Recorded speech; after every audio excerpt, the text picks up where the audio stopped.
जम्मू कश्मीर में धारा 370 हटने के बाद बीजेपी के लिए ये चुनौती बनी हुई है। जहां पार्टी ने तमाम सीटों पर अपनी जान झोंक रखी है, तो दूसरी तरफ जम्मू की श्री माता वैष्णो देवी सीट बीजेपी के लिए साख का सवाल बन गई है।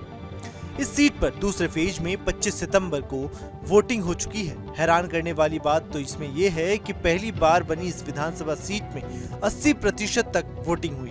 पोलिंग बूथों के बाहर लगी लाइनों ने जहां सभी को चौंका दिया, तो साथ ही साथ अब सियासी विश्लेषक इस वोटिंग प्रतिशत से इस सीट के रिजल्ट को लेकर आकलन भी करना शुरू कर चुके हैं।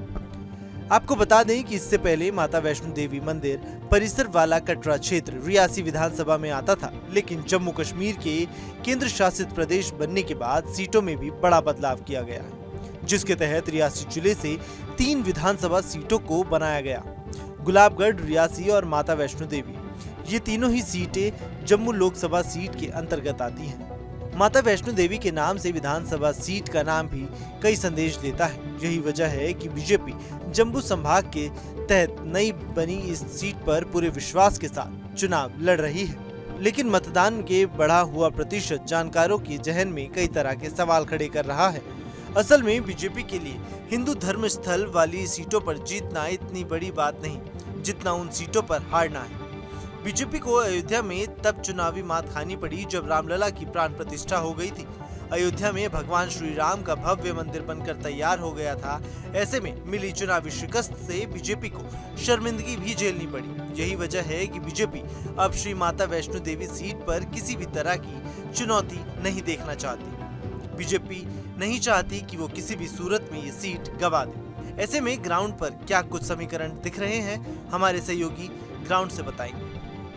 जम्मू कश्मीर में दूसरे फेज का चुनाव हो चुका है और दूसरे फेज में 57% से ज़्यादा मतदान हुआ है, लेकिन एक सीट ऐसी है जिसमें 80% से ज़्यादा जो लोग हैं उन्होंने यहाँ पर वोट डाले हैं। हम बात कर रहे हैं कटरा माता वैष्णो देवी की सीट की।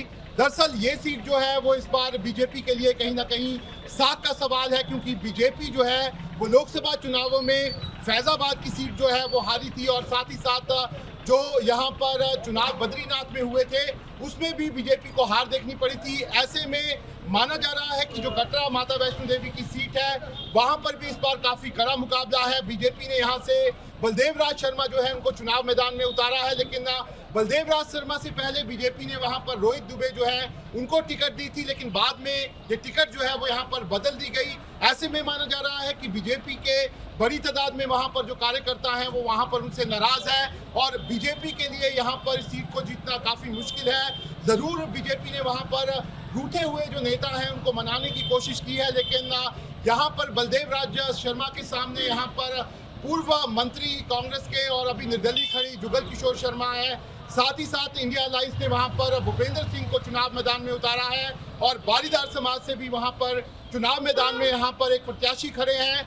बारीदार समाज जो है वो भी यहाँ पर बीजेपी से नाराज चल रहा है। ऐसे में इस बार बीजेपी के लिए कटरा सीट को निकालना एक बड़ी चुनौती है। बीजेपी जरूर दावा कर रही है कि उन्होंने यहाँ पर जो प्रचार किया है उसके बाद ये सीट उनको जरूर मिलेगी, लेकिन जिस तरीके से यहाँ पर लगातार कटरा सीट पर यहाँ पर लड़ाई देखी जा रही है, उसके बाद इस तरह की भी बातें हो रही है कि कहीं बीजेपी फैजाबाद या और साथ ही साथ जो बद्रीनाथ सीट थी उसकी तरह कटरा सीट यहाँ पर कहीं ना हार जाए। वीडियो जर्नलिस्ट इजाज अहमद के साथ Shahnawaz Khan, news nation, Jammu. News nation अब व्हाट्सएप पर खबरों के ताजा अपडेट के लिए न्यूज नेशन के इस QR कोड को स्कैन करें।